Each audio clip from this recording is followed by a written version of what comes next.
there is what's called a loneliness epidemic in the world right now, even in the societies that say that the individual is the most important thing in group life. When we say African psychology, we mean a place-based psychology, a psychology that takes the place seriously. One is an understanding of African psychology as the psychology of human experience, mental life, and culture from an African perspective. So that's good enough. Human experience, mental life, and culture from an African perspective. And within that, people also talk about indigenous African psychology. So they go back to pre-colonial Africa. They come to colonial Africa and then post-colonial Africa. So that's one idea. I am now even much more convinced about how connectedness is central. Well, first of all, to life in African societies, but also what I call majority world societies. So societies that are not highly individualistic. The word that tends to be used is collectivist societies. But connectedness is important also for everybody in the world. The self is empty when it's disconnected from tradition and custom.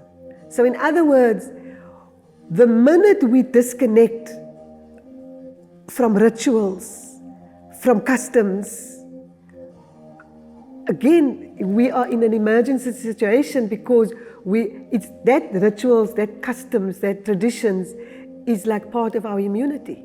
So you find that the more individualized the society becomes, the more neoliberal it becomes, the more disconnected, the greater the inequality, the more the loneliness. So the connectedness we tend to talk about is what you might call social connectedness.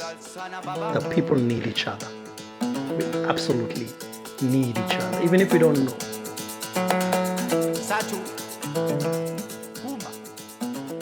Like these First Nation people, the last time speakers, when they asked them to translate a story, they told the story of the broken string and how that this idea of we are connected via this invisible string to the planet. And when you see them like walking around a fire, they're actually climbing these ropes to God like this. They're bringing down the sky, they say, so they can dance with ancestors and go into trance, right? And so we've lost that connection. And the connection is a string from the earth to the sky, they say, right? Which is, they make one, so they can go into trance.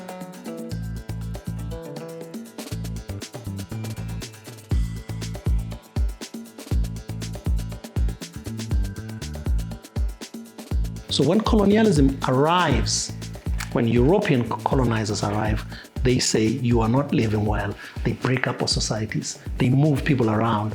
An upside down world is a phrase that I really like, psychology in an upside down world.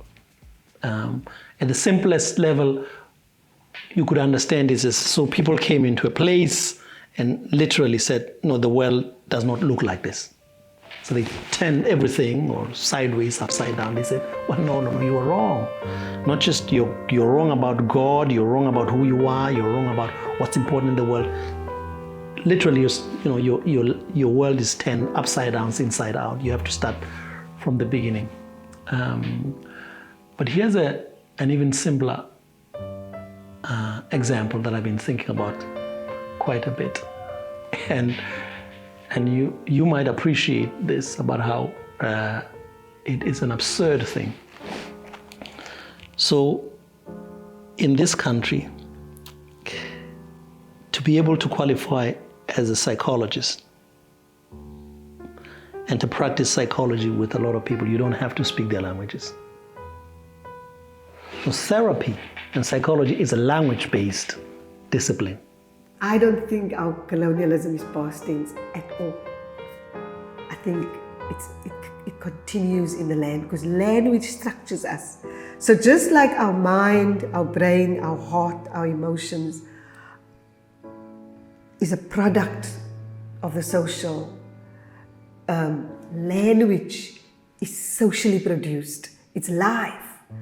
So when we only speak English, it means we are prioritizing and we're excluding. But psychology is a talking therapy. So if you don't speak the language of the person you're trying to help, how can you help them?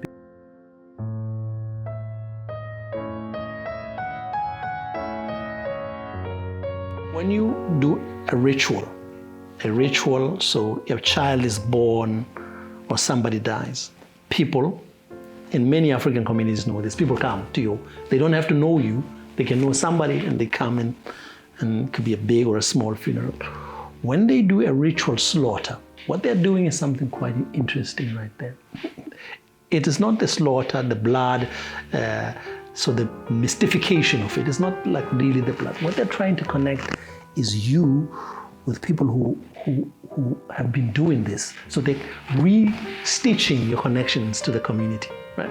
When the child is born, they slaughter, they call names of the people who were ancestors and grandparents. And what they're doing is really a basic thing. They're connecting you to your community.